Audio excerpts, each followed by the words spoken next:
reported a less than zero ROE because they perceive it as a warning sign of excessive debts or significant operating losses. All right, does the DuPont model have some limitations, you might ask? Of course it does. Quality-wise, the output of every financial model is as good as the inputs we use. This goes to say that the data used to calculate the ROE might be prone to manipulation. Assets might be overstated or net income understated as a result of different accounting policies and management estimates. Thus, to ensure that the outcomes of the model are correct, you should use reliable and accurate accounting data only. Another disadvantage that is inherent to all financial ratio analysis methods is that we could only compare companies of the same size, industry, and capital structure. Always compare apples to apples, remember? And last, any analysis is highly susceptible to seasonality trends. Weak indicators may be only temporary if they are due to low sales volume during normally slow seasons. That's why you should be thorough and track how the DuPont ratios evolve over longer periods of time. Okay, I think that for most of us, this is our first exposure to DuPont analysis, and it hurts your brain. You look at that and go, oh, I'm not going to get that. Well, hang on. There's not that many numbers. There were a lot of explanations, and there's no way you're going to remember that many explanations if you're a normal human being. We have to ultimately learn this. So we're going to look at it again, another video looking at the same stuff. The website that we have has the same formulas on it. A little bit different explanation as to how they were derived. This one is more from a calculus point of view, where you can multiply both sides of an equation by the same numerator and denominator, and the answer is still the same. Well, some of us don't even want to remember that that's the fact of calculus. This isn't a class on calculus, and so we're gonna watch another analysis and then watch them do it on Apple stock. On Apple's financials, not on their stock, but on their financial statements. So we're going to see it two more times for return on equity, and then there's going to be, one of the things she talked about, or whatever, whoever programmed that, return on a couple other indicators that are there. They looked at the three-step DuPont analysis and the five-step DuPont analysis, and that's not the magic of it. It doesn't matter. What matters is what we learn after doing the analysis, and so we're gonna back up and dive in and look at it again, and we're gonna remember more the second time, and then the third time when we're actually looking at a financial statement, it'll start to make more sense. So I'm not trying to punish your brain. These are a lot of new terms at once for a topic that we elected not to make our profession, right? So we're gonna try to take the pieces that are of great value for us and see how we can use them. ROE, return on equity. ROA, return on assets. ROS, return on sales. This video takes you through the financial ratios of the ROE formula, the ROA formula, the ROS formula, asset turnover and leverage, and shows how they fit together. The very basics and the very essence of financial ratio analysis. The beauty of financial ratios is that they link together information from two of the three main financial statements: the income statement or profit and loss statement, and the balance sheet.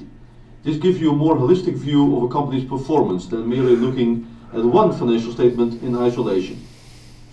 ROE, or return on equity, is defined as net income divided by equity.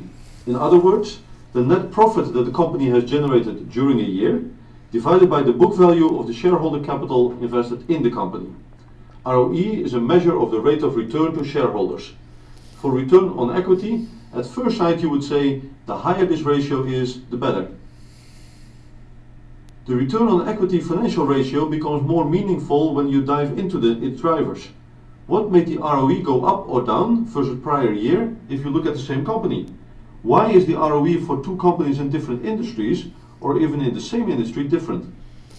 This is where financial analysts owe a big thank you to the DuPont Corporation for coming up with the idea of breaking ROE into three distinct elements.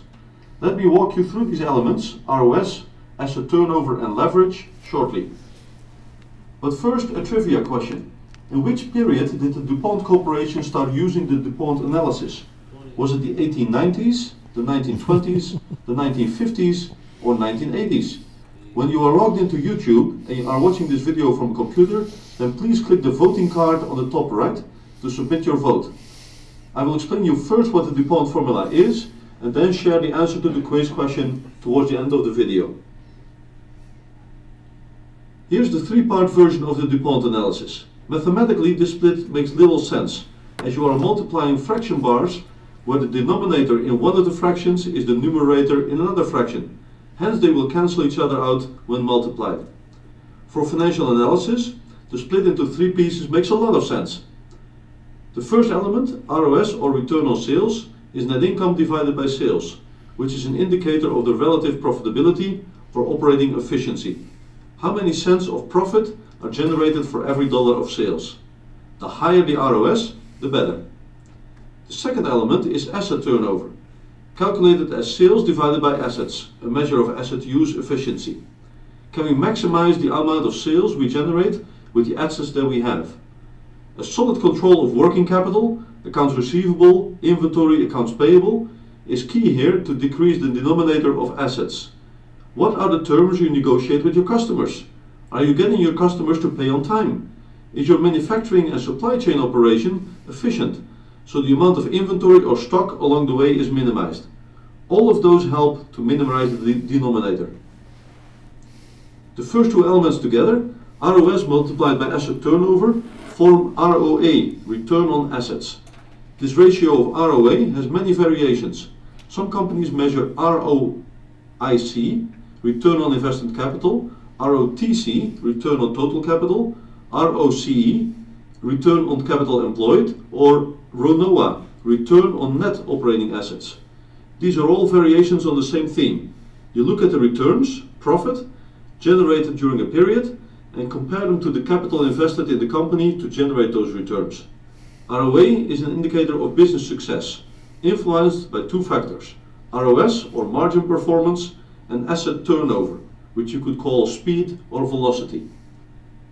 The last element of the DuPont three-part equation is leverage, assets divided by equity.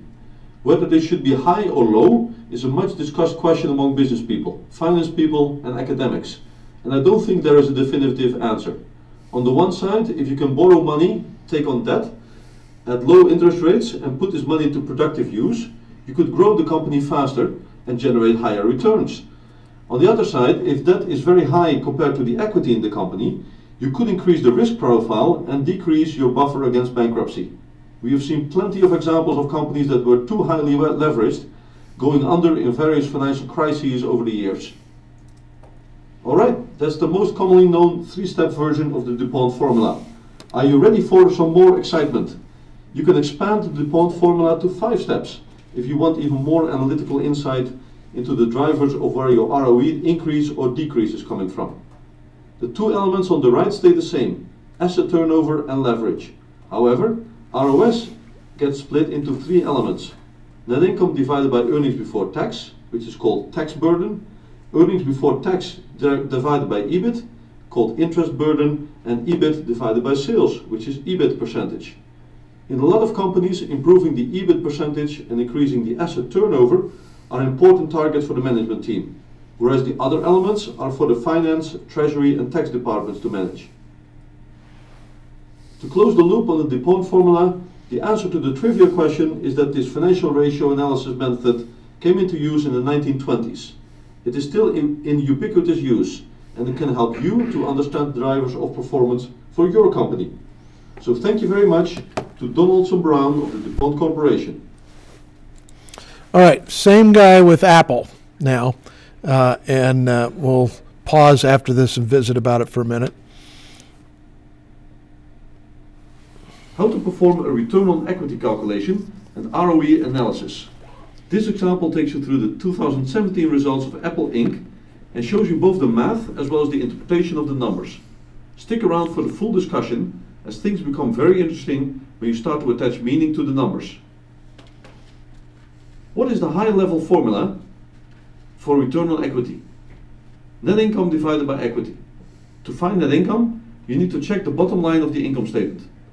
$48 billion for Apple into fiscal 2017. To find the equity number, you need to turn to the right-hand side of the balance sheet. Usually, the average of the starting and the ending equity number of the year is used. In the case of Apple, $131 billion.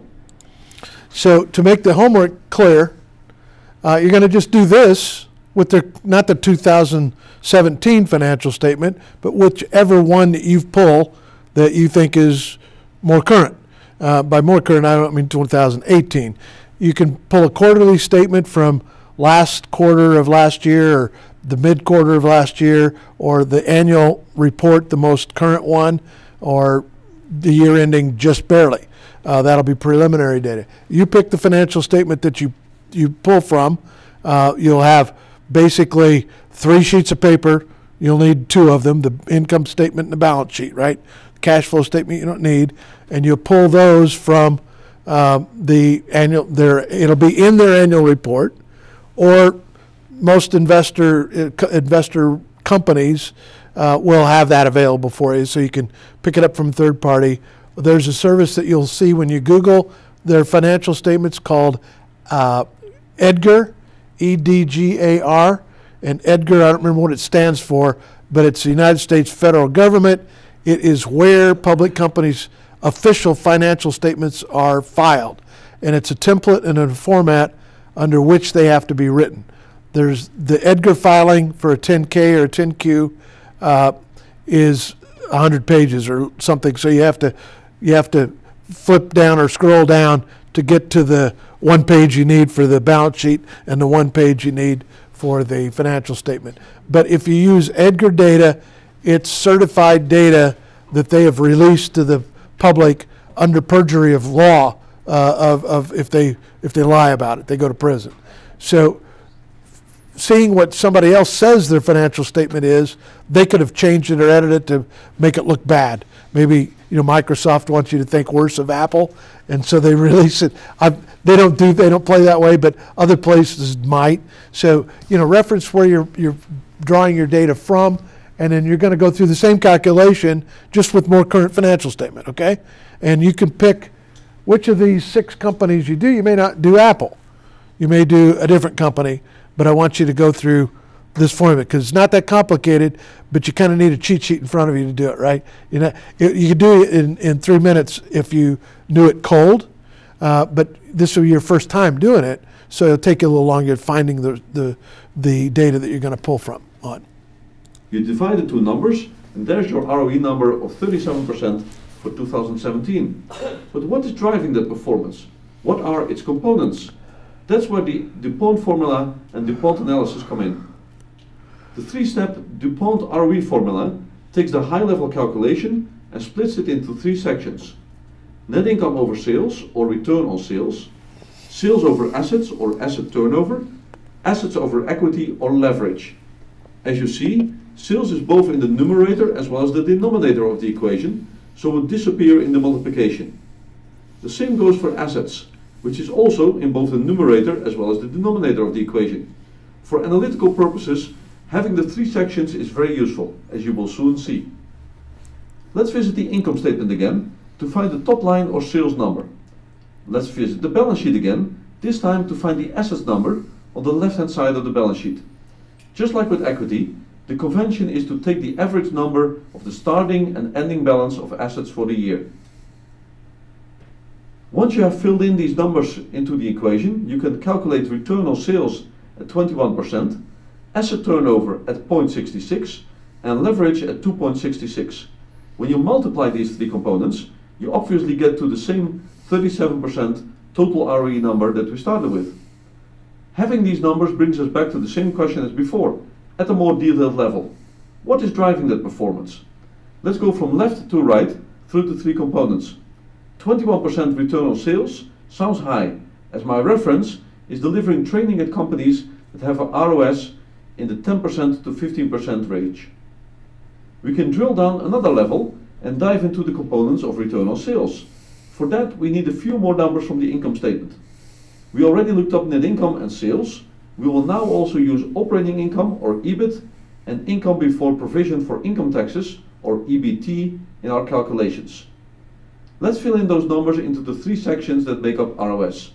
Net income over earnings before taxes, which is called tax burden, is 75%, which means that Apple's effective tax rate in 2017 is 25%. Fairly low, but not unusual for a multinational company that is known for optimizing its tax planning. Earnings before taxes over earnings before interest and taxes, which is called interest burden, is 104%. This is fairly unusual, as for most companies, earnings before taxes would be lower than earnings before interest and taxes. At Apple, the interest and dividend income is higher than the interest expense. Therefore, earnings before taxes is higher than earnings before interest and taxes. Lastly, and this is where we get to the operational metric of EBIT margin, EBIT over sales is 27%, which is high. When you multiply these three components, you obviously get to the same 21% total ROS number that we started with. Zoom out from the ROS detail to the three-step DuPont ROE formula. The second component, asset turnover of 0.66, how does that stack up? For 2016, I have looked into the asset turnover of two other well-known companies, telecom and media company Verizon and retailer Walmart. The capital-intensive Verizon has an asset turnover of 0.52, driven by the denominator of assets that includes huge numbers for wireless licenses, plant, property and equipment, and goodwill. Retailer Walmart has an asset turnover of 2.42, as asset velocity is the name of the game in retail. That leads us to the question, what is going on in Apple's asset turnover? To answer that question, let's turn to the line items of the left-hand side of the balance sheet. Apple has a huge amount of cash, as well as short-term and long-term marketable securities. On average for 2017, the sum of those three is $253 billion, or 73% of the total assets. So what is dragging down the asset turnover ratio is an unusually high number of financial assets, rather than the operating assets of the company. That brings us to the last of the three items, leverage. 2.66 is not an unusual number, but you can't really conclude much about this, as a potential distribution of the financial assets to shareholders through dividends, as well as using the money to pay down debt, would significantly impact both the numerator as well as the denominator of the leverage equation. Who knows what a normalized leverage ratio would look like for Apple? I hope this video was useful both in understanding the math of the DuPont ROE formula, as well as the interpretation of the numbers through DuPont analysis. Thank you for watching. Okay, we have another 7 minutes looking at now return on assets. We've been looking at return on equity, and we heard some dialogue about it. We're going to look more at Verizon and Walmart in this case, which, you know, once again, you could elect one of those companies for you to look at the numbers, and that's where we'll see trend if we look at 2017 versus current. I will take you through two examples of calculating ROA, and then show you what the next steps in your financial analysis can be. ROA, or return on assets, is defined as net income divided by assets. You find the net income number on the income statement or P&L, and this number on the balance sheet. Let's perform the ROA calculation for two well-known American companies from very different industries. Telecom company Verizon and retail company Walmart. Let's start with Verizon. We need Verizon's net income number, so let's take a look at the income statement and take the most recent full year, 2016. Net income for Verizon in the 12 months of 2016 was $13.6 billion, which is the numerator in our ROA equation. Next is the assets number on the balance sheet. Total assets on December 31st, 2016 was $244.2 billion. We fill in this number as the denominator in the equation and can now calculate Verizon's return on assets for 2016 as 5.6%. We follow the same procedure for Walmart. We need Walmart's net income number, so let's take a look at the income statement. The net income for Walmart in the 12 months of 2016 was $15.1 billion, which is the numerator in our ROA equation. Next is the assets number on the balance sheet. Total assets on December 31st, 2016 was $199.6 billion. We fill in this number as the denominator in the equation and can now calculate Walmart's return on assets for 2016 as 7.6%. So now we can compare Verizon's ROA with Walmart's ROA. 5.6% for Verizon, 7.6% for Walmart. Walmart's net income is higher than Verizon's, and Walmart's total assets are lower than Verizon's. Therefore, Walmart's ROA is higher. Now that we have done the ROA calculations, let's start investigating what is driving these numbers. I'm pretty sure you will like the 3 suggestions I am about to give you. If you do, then please press the like button to share that feedback with me. First suggestion. Let's break down return on assets into its components of return on sales and asset turnover. You will see that Verizon and Walmart perform very differently on those. Let's rearrange our numbers a bit to make this a clear comparison. Verizon and Walmart company logos on the left, formulas at the top, and then let's fill in the matrix with numbers. We have already calculated ROA, net income over assets, as 5.6% for Verizon in 2016 and 7.6% for Walmart in 2016. Now let's calculate ROS, return on sales, which is net income over sales. Sales, just like net income, is something we find on the income statement. Verizon's revenue or sales in 2016 was 126 billion. So the ROS is 13.6 billion in net income divided by 126 billion in sales is 10.8%. Walmart's revenue in 2016 was 482.1 billion. ROS for Walmart is 15.1 divided by 482.1 in sales is 3.1%. Walmart's return on sales number or margin is much lower than Verizon's.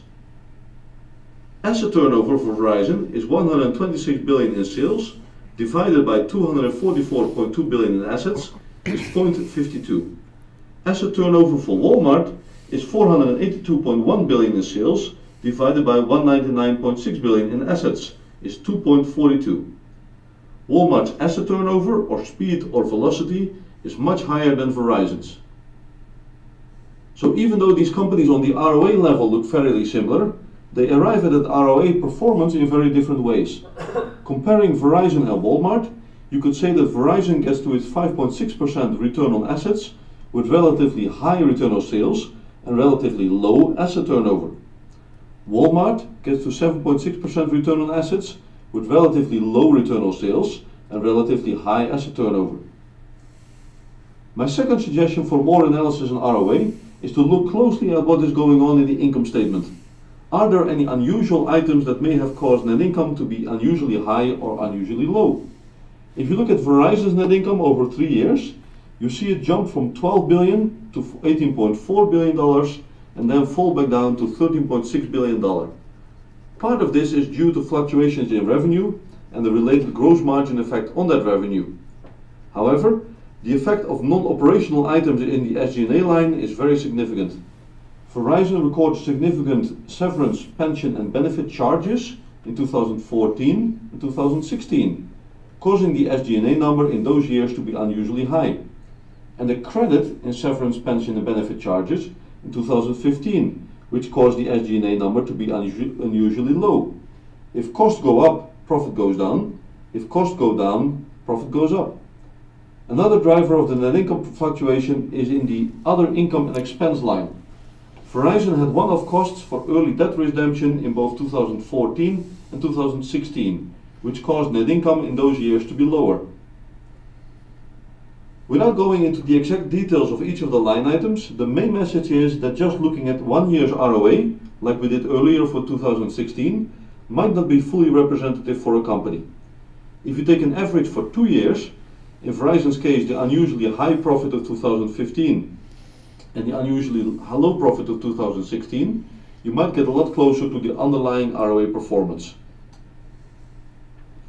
My third suggestion for more analysis on ROA, dive into the denominator of assets and see what's in there. For Verizon, what are the top 3 assets on the balance sheet by size? Wireless licenses, $86.7 billion, which is 36% of the balance sheet total.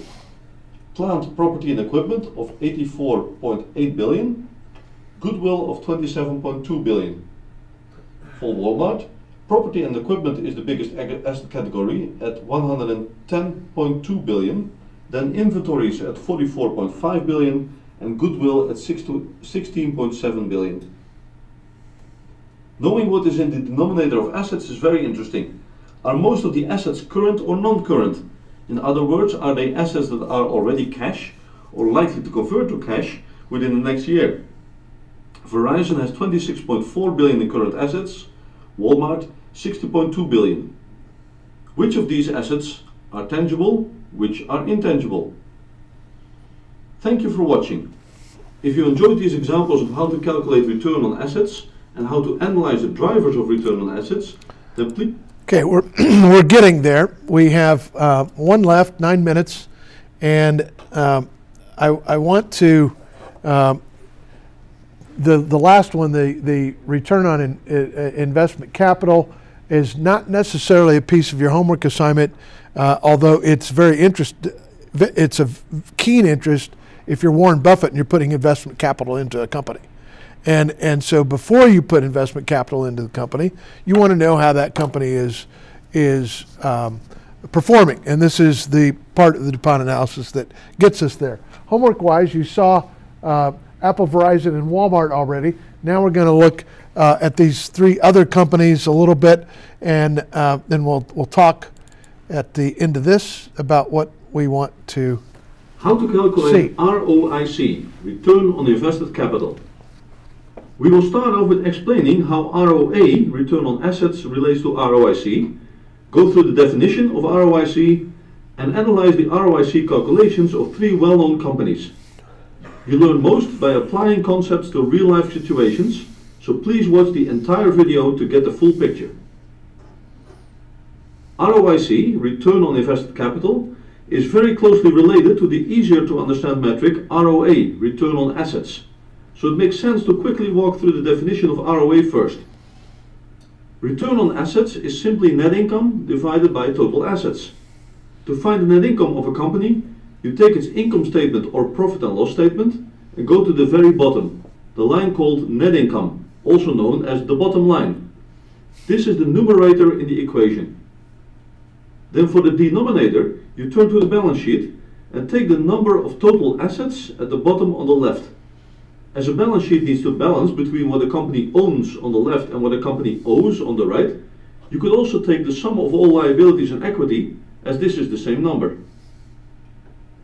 So return on assets is very easy to calculate. If you want to improve the ROA of your company, you either work on initiatives to generate more net income and/or initiatives to lower the assets base. This is covered in a related video on return on assets that I will link to. What is the definition of ROIC and how does it differ from ROA? Let me walk you through the semi-official definition of ROIC. The reason why I call this semi-official will come clear to you when we go through the examples of real-life companies disclosing their ROIC calculation later in this video. In the numerator of the ROIC calculation are the returns generated for debt and equity holders. In the denominator is debt plus equity. More specifically, the returns generated for debt and equity holders are usually defined as after-tax interest plus net income. Another description for the same thing is net operating profit after tax, NOPAT. With after-tax interest plus net income, you start at the bottom of the income statement and work your way up. With net operating profit after tax, you start a little higher in the income statement and work your way down. From this definition of ROIC, you immediately see that the numerator of ROIC under normal economic circumstances is likely to be higher than the numerator of ROA. After-tax interest plus net income should be higher than net income by itself. For the denominator of the equation, the sum of debt and equity is lower than total assets. Let's walk through that for one of the companies whose ROIC we will review in more detail in this video, 3M. Total assets, the denominator in the ROA equation for 3M, is $38 billion on December 31st, 2017. The sum of all debt and equity, which is short-term debt, long-term debt, and equity, is 25.6 billion. If you compare ROIC to ROA, then the numerator in the ROIC equation is higher and the denominator is lower. So in total, the outcome of the ROIC calculation should always be higher than the outcome of the ROA calculation. Let's test that for 3 companies: 3M, General Motors, and Home Depot. I have calculated their 2017 ROA using net income and the average year-end balances for total assets, and taken the ROIC as defined by each of the companies straight from their 10K filings. ROA for 3M is 14%, ROIC is 21%. ROA for GM is -2%, ROIC is 28%. ROA for Home Depot is 20%, ROIC is 34%. Let's compare the way these 3 companies have defined and calculated ROIC, as we are not looking at apples-to-apples comparisons. 3M has nicely summarized why. Return on invested capital, ROIC, is not defined under US generally accepted accounting principles. Therefore, ROIC should not be considered a substitute for other measures prepared in accordance with US GAAP and may not be comparable to similarly titled measures by other companies. The company defines ROIC as adjusted net income including non-controlling interest plus after-tax interest expense, divided by average invested capital, equity plus debt. So 3M's definition is very similar to the semi-official definition I showed earlier. Let's go through each company's ROIC calculation in detail. 3M ROIC, the numerator is at the top, net income plus after-tax interest expense. The denominator is below that, average invested capital, which is the sum of average equity and average debt.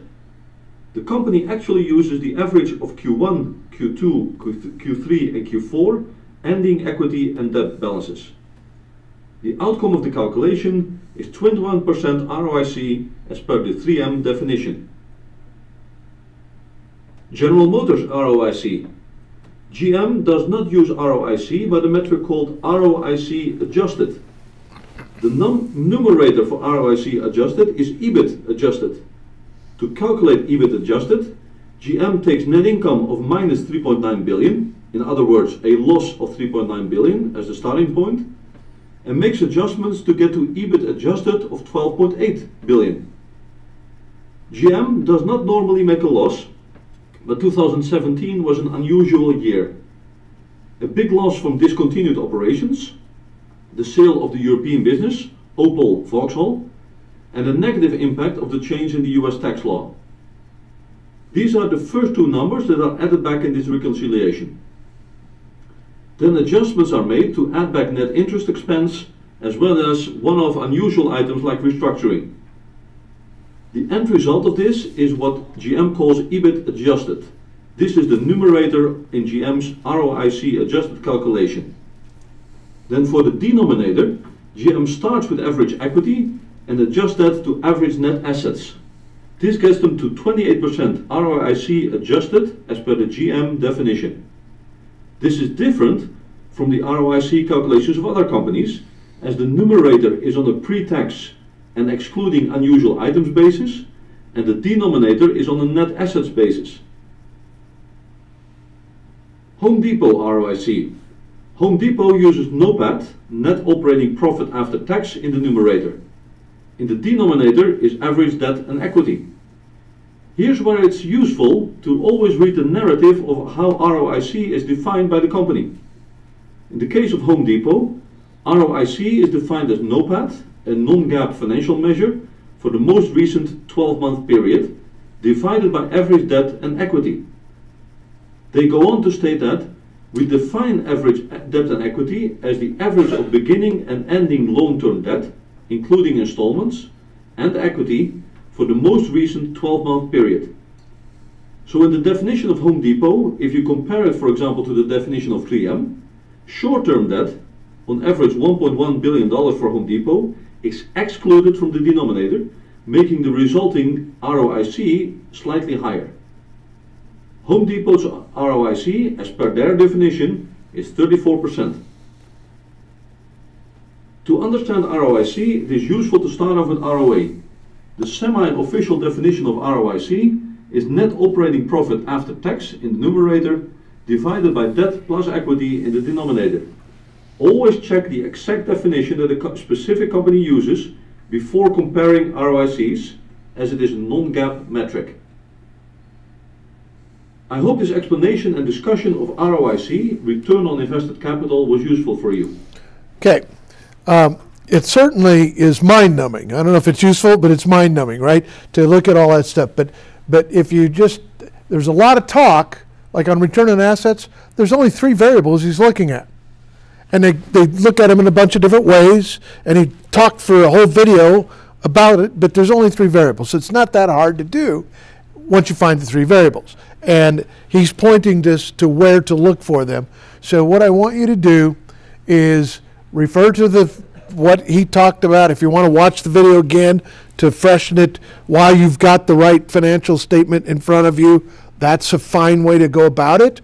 Or if you want to use the web page from Investopedia with their walking it through kind of as a worksheet, or if you want to look up DuPont and look at this financial, you'll find Excel spreadsheet templates that are available that you can just use a template. I'm not complicating the class by asking you to do an Excel spreadsheet template. Some of you are very comfortable and more comfortable, in fact, with Excel spreadsheets, and if you are, that's a fast way to do the calculations. What we are trying to derive, you saw completely different numbers from 6 different companies as we evaluated them. And it raises a question mark as to why. It helps, the answer helps us understand the kind of business they're in and whether we think they are healthy or not. At DuPont, there were 2 other numbers that they required us to submit along with our analysis, our DuPont analysis. They required us to submit sales dollars per employee and profit per employee. Now we could express the profit, we just had to label which profit it was, net, before tax or after tax, whatever it was, but they wanted us to look at that number per employee, which was just a yucks and grins thing. It wasn't something that really tells you that a company is healthy or not. But it's amazing sometimes when you look at how much profit per employee some companies are able to generate and how little profit per employee other companies are able to generate. And by starting to look at that number, that has a lot of application to your company. Because if your net sales per employee starts to go down, somebody's not doing their job somewhere, or you're not as efficient at getting things done. It may not be, we punish processes, not people. So we first look for, why is this not producing as much profit per employee as we did last year and the year before? If that's changing, maybe we're hiring people that aren't actually producing the bottom line. Maybe when we get under the hood, we did this at Wilson Electronics, and it was triggered from their financial statements of all places. Looking at ratios like this, they had a team of people that were working at night fixing defective amplifiers that had been produced during that day. This is what in lean manufacturing we call that the hidden factory. How many people are working to fix the stuff that you made wrong the first time? That costs you money, and that puts your profit per employee down. And that's what they picked up, and they go, what's going on? And we started looking, where's it going? Did we hire teams of people that aren't doing anything? Well, no, they didn't, but we hired teams of people that were doing rework. And so that cost you money. So what you want to do is not whip the people that are doing the rework. You want to find out what's causing the rework to need to be done and fix the process that's producing the rework. So you can get rid of that hidden factory inside the company. So these numbers are very valuable for driving and looking at your own business if you understand where the numbers are coming from and what the ratios are. Then when you add an understanding of what the bank is looking for, you now can say the bottom part of page 1 is looking out the front windshield. What are we going to do next? What's Bud going to do he can't fix this in one day. This is not a one day, it's not that broken actually, right? He's headed for a train wreck though, right? If the trends continue to the point where we've observed them to be today, add one more year to that, he's going to be more upside down. And somewhere along the line, the bank will get so nervous that they're going to say, you got to do something. And on my list of stuff to say to Bud is there the possibility of getting some equity financing? Because remember, the bank thinks he doesn't have enough cash. And we talked about ways of getting cash from what he has, from the assets. But could it be that he needs to bring in a partner? Sell half the company. It's a $5 million company. You could do an evaluation on that company based on his net profit, which is high. A rule of thumb for that company would be 2.5 times net profit would be the value of the company. So, and that's all his right now. But what if he sold a third of it? Maybe not hurt it. The family would still have the company, or 2/3 of it anyway, but he'd have some cash, some instant cash that he could use to set the company maybe. Pay down some stuff. They'll still think he needs to evaluate his inventory. And we didn't answer the question about how would you analyze his inventory. We danced around a little bit. We talked about pieces of it. A way that we didn't talk about was by looking at what is selling of his inventory. And you'd look at that by SKU number or by SKU category. You know, maybe screws and bolts would be a category, wood products would be a category, windows and doors, however you want to split it up to look at it. If I'm talking to Olive Garden, how much pasta do you make? That's inventory, right? It's fairly cheap inventory, and it's got pretty good shelf life on uncooked pasta. But once you cook it, it's not that good tomorrow. I mean, you can keep it alive, right? But it's got a ticking, death rate on it going now. At this point, at Lighthouse, they have tomatoes that they put in salad dressing, and they're in barrels this big, and they're vacuum packed. And those vacuum packed barrels have a life expectancy. These are fresh tomatoes. They've been put in a barrel, vacuum packed. They'll stay fresh for 9 months. But as soon as you break the seal on the vacuum pack, they'll rot in about 5 days. So you've got a limited window to know whether your inventory is any good or not any good. Back to Olive Garden, I would be interested in, maybe Olive Garden's the wrong example. Let's go Outback Steakhouse. Same business, right? But different menu. I would look at how many menu items do they have? They have a finite number of how many choices of things you have to order. And you don't normally think of it that way. But when you're managing, you do think of it that way. How many of those involved a baked potato as an option? So how many baked potatoes are you going to need to buy to have in stock? And what's your turnover on those baked potatoes? If I get an extra truckload of tomatoes that I know will stay good for 9 months, that doesn't mean that I need 9 months of inventory on hand, right? But if I found out that Bud got a deal on something and he's got 9 months of inventory of that thing on hand, that's what we're going to talk about to him and say, hold on a second. Let's find another way of evaluating the value of your money as well as the value of the inventory, because that inventory is biting you in some ways. Yes, it's a sellable asset potentially, and potentially you can convert it to cash. But right now your bank says you're $1.5 million short on cash. So Is that a wise way to put your money? A place to put your money. Your bank is saying no because your competitors aren't tying their money up that way.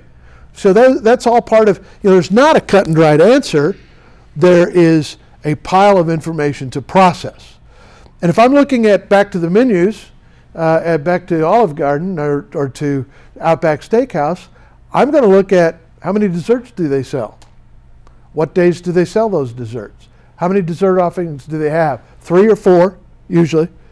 Some restaurants have 5 or 6. But for every offering that's on the menu, there's an associated inventory requirement, right?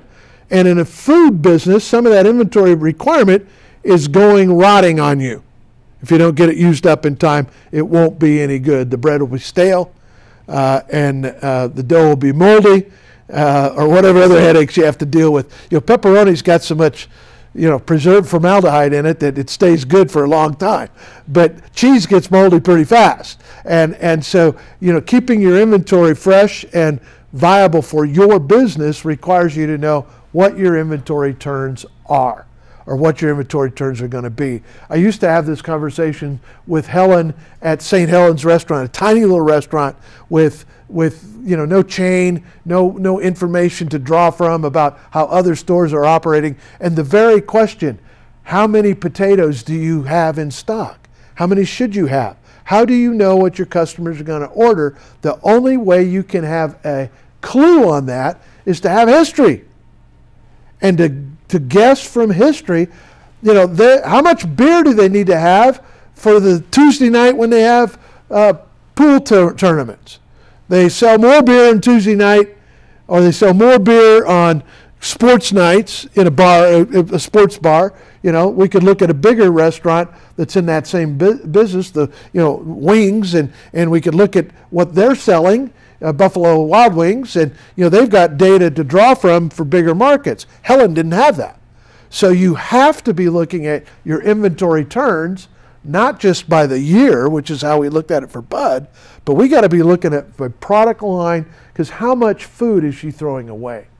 How much food was she throwing away? You can't run out. It's terrible for customers to get to have to tell them, well, we're all out of salmon.